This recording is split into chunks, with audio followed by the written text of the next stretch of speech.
नमस्कार। एक नए वीडियो के साथ खजवट कविता कोश में फिर आपका स्वागत है। इस वीडियो में यूपी बोर्ड की 11वीं कक्षा के हिंदी पाठ्यक्रम में निर्धारित गोस्वामी तुलसीदास कृत दोहावली शीर्षक दोहों की सरल व्याख्या प्रस्तुत की गई है। देखें। हरो चरहि तापहि बरत, हरो चरहि तापहि बरत, हरे पसारहि हाथ, तुलसी स्वार्थ मीत सब, परमारथ रघुनाथ। शब्दार्थ। हरो, हरो माने जो सूखे नहीं है, हरे भरे जो है। चरहि, चरना, पशु घास चरते हैं। तापहि, तापहि माने तापते हैं। बरत, बरना माने जलना। फरे, फरे माने फर लगने पर। पसारह, हाथ माने हाथ फैलाना, माने मांगना। मित माने मित्र। संदर्भ। प्रस्तुत दोहा हमारी हिंदी पाठ्य पुस्तक में संकलित दोहावली शीर्षक से उद्धृत है, जिसके रचयिता गोस्वामी तुलसीदास जी हैं। प्रसंग। इस नीति विषयक दोहे में कवि ने संसार के प्राणियों की स्वार्थपरता का वर्णन किया है। व्याख्या देखें। करें तुलसीदास जी के हरो चरहि तापहि बरत। इस संसार के लोगों का स्वभाव है कि जब पेड़ पौधे वनस्पतियां जब हरे भरे रहते हैं तो उनको चरने के लिए पशु आते हैं, चरने वाले आ जाते हैं। तापहि बरत, जब सूख जाते हैं, सूखने के बाद भी उन्हें छोड़ते नहीं। आग जला करके तापने वाले आ जाते हैं ठंड कम करने के लिए। हरे पसारे हाथ, तो यदि बच गए, बड़े हो गए पेड़, फल लग गए, फल खाने वाले आकर के हाथ फैलाते हैं, हाथ बढ़ाते हैं। तुलसी स्वार्थ मीत सब, तुलसीदास जी कहते हैं कि इस तरह से सब लोग स्वार्थ के मित्र, अपना स्वार्थ सिद्ध करने के लिए आ ही जाते हैं। परमार्थ रघुनाथ, लेकिन जब परमार्थ की बात आती है तो उस समय कोई नहीं मिलता है। परमार्थ की बात आने पर राम राम कह करके लोग हट जाते हैं। दीनहीन लोगों की सेवा करने की जब बात आती है, जब अपने कर्तव्य पालन की बात आती है, तो कोई भी संबंध नहीं जोड़ता है। लेकिन जब उन्हें अपने गरज को मिटाने के लिए, अपनी आवश्यकताओं को मिटाने के लिए मन करता है, तो वो किसी न किसी रूप में रिश्ता जोड़ ही लेते हैं। तो इसी बात को तुलसीदास जी ने समझाया कि हरो चरहि तापहि बरत, फरे पसारहि हाथ, तुलसी स्वार्थ मीत सब, परमार्थ रघुनाथ। कि जैसे हरे भरे वृक्ष को चरने के लिए पशु पक्षी आ जाते हैं, खाने के लिए आ जाते हैं, जब सूख जाते हैं, आग सेकने वाले लोग आकर के उन्हें जला करके हाथ सेक लेते हैं, ताप लेते हैं। जब फल लग जाता है, फल खाने वाले आ जाते हैं, हाथ फैलाते हैं, हाथ बढ़ा करके तोड़ लेते हैं। हर स्थिति में उनका शोषण करने वाले, उनका उपभोग करने वाले तैयार। वैसे ही आप चाहे जिस भी दशा में हों, आप से अपना स्वार्थ सिद्ध करने के लिए लोग संबंध बना लेंगे, बिना बुलाए आ जाएंगे, लेकिन आपका सहयोग करने के लिए कोई भी तैयार नहीं रहेगा। सब लोग राम राम कह करके, भगवान का नाम लेकर के दूर हट जाएंगे। कहते हैं ऐसे तो राम ही हैं जो परमार्थ से कभी हटने वाले नहीं हैं। जो सबकी देखभाल करने वाले हैं, जो दीनों पर दया करने वाले हैं। काव्य सौंदर्य देख लीजिए। तुलसीदास जी ने वृक्षों के माध्यम से संसार के प्राणियों की स्वार्थी प्रवृत्ति का बड़ा ही सही मूल्यांकन किया है।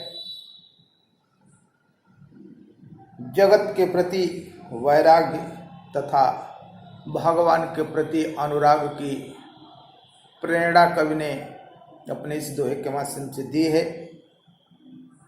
भाषा ब्रज भाषा है, शैली मुक्तक है, शब्द शक्ति लक्षणा और व्यंजना है, गुण प्रसाद है, रस शांत रस है, छंद दोहा है। आगे का दोहा देखें। मान राखिबो मांगिबो पियसो नित नव नेह, मांग राखिबो मांगिबो पियसो नित नव नेह, तुलसी तीनों तब वे जो चातक मत लेव। नहीं जाचत नहीं संग्रही शीस नाई नहीं ले, ऐसे मानी मांग नहीं को बारिद बिन दे। शब्दार्थ। मान मान माने सम्मान, राखिबो माने रक्षा करना, मान राखिबो सम्मान बचा लेना, सम्मान की रक्षा करना। नित माने नित्य, नव माने नया, नेह माने प्रेम, फबय फबना माने शोभा देना, मत माने विचार या सिद्धांत, लेह माने लेना स्वीकार करना। जाचत लिखा है, जाचत माने मांगत, जाचना याचना करना मांगना। संग्रही माने संग्रह करने वाला। शीश माने सिर, नाय शीश नाय माने सिर झुका करके।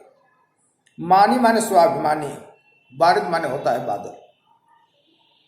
दोनों दोहे एक से जुड़े हुए हैं। संदर्भ पूर्ववत प्रसंग यही है कि इस संसार में मांगने वाले व्यक्ति का कोई सम्मान नहीं रह जाता है। मांगना उचित नहीं है, कवि ने इसे निषिद्ध बताया है, बहुत ही निकृष्ट काम है। इन दोहों के माध्यम से ही समझाया है। ऐसा चातक ही है जो मांग भी लेता है अपने प्रिय से,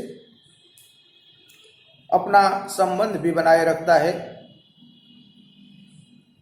और अपना सम्मान भी बचा लेता है।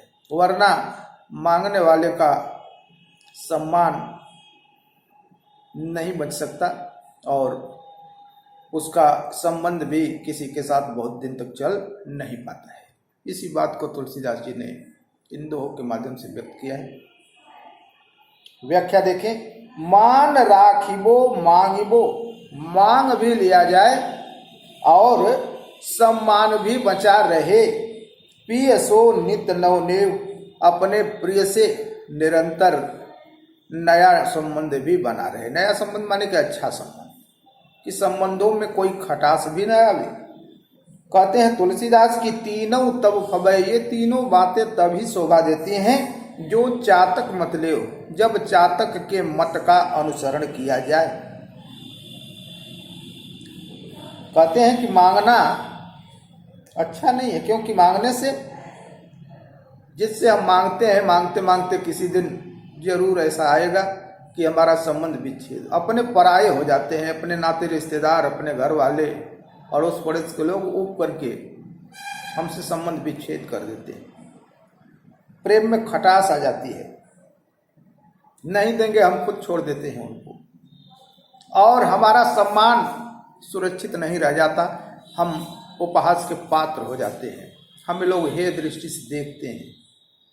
तो इसलिए कहा कि ये काम ठीक नहीं। ये तभी संभव है कि मांग भी लिया जाए, सम्मान भी बचा रहे, संबंध भी बना रहे जब चातक की मत ली जाए। चातक के विषय में आगे बताया इन्होंने कि न ही जाचत न ही संग्रही। चातक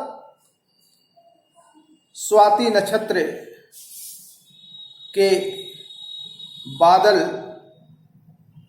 के जल को ही पीता है, लेकिन वो मांगता नहीं है। तो इसलिए बताया कि अगर हमारा कोई सच्चा हित ऐसी है, हमें किसी चीज की आवश्यकता है, वो हमें बिना मांगे ही दे दे, तब तो ठीक है। जैसे चातक है, चातक को आवश्यकता है लेकिन चातक मांगता नहीं है।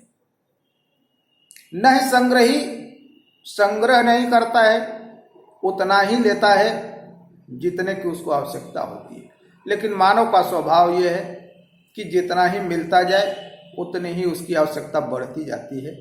संग्रह करने की आदत है। वो शीश नाई नहीं ले, वो चातक शीश झुका करके नहीं लेता है, स्वाभिमान के साथ मांगता है, सर ऊंचा करके मांगता है। तो अगर स्वाभिमान बचा करके आप मांगेंगे समस्या होगी। कहते हैं ऐसे मानी मांगने, ऐसे स्वाभिमानी मांगने वाले को जो झुक करके नहीं मांगेगा, सिर झुका करके नहीं मांगेगा, कहते हैं को बारिद बिन दे, बादल के अतिरिक्त दूसरा कौन है जो दे सकता है, अर्थात कोई नहीं है। तो तुलसीदास जी के कहने का मतलब यही है, अर्थ यही है कि अगर इस तरह से आप मांगेंगे तो आपको मिलना संभव नहीं है। सब मिला करके मांगना बहुत ही निकृष्ट काम है, बहुत ही गिरा हुआ काम है। मना कर दिया तुलसीदास जी ने। एक बार फिर देख लीजिए, कहते हैं मान राखिबो मांगिबो, कि सम्मान भी बच जाए, मांग भी लिया जाए, अपने प्रिय से संबंध भी बना रहे। कहते हैं ये तीनों तभी शोभा देगा जब चातक के मत का अनुसरण किया जाए। चातक न ही जाचत न ही संग्रही, एक तो मांगता नहीं, स्वाति की बूंद उसको चाहिए लेकिन वो बादल से मांगता नहीं है। दूसरे उतना ही मांगता है जितनी उसकी आवश्यकता होती है, संग्रह नहीं करता है। वो शीश नाई नहीं ले, सिर झुका करके नहीं मांगता है। लेकिन कहते हैं कि इस तरह से अगर कोई स्वाभिमानी मांगने वाला हो तो उसको कहते हैं को बारिद बिन दे, वो तो बादल ही है जो बिना मांगे ही चातक को जल दे देता है, चातक की प्यास बुझा देता है। इस संसार में ऐसे स्वाभिमानी को देने वाले दूसरे कोई नहीं है। यही बात कहा। काव्य सौंदर्य देख लें, काव्य सौंदर्य भाषा ब्रज भाषा है, शैली मुक्तक शैली है, गुण प्रसाद है, शब्द शक्ति लक्षणा और व्यंजना है, रस शांत रस है, छंद दोहा है, अलंकार अन्योक्ति और अनुप्रास है। यदि वीडियो आपको पसंद आया है तो वीडियो को शेयर करने का और चैनल को सब्सक्राइब करने का कष्ट करें। धन्यवाद।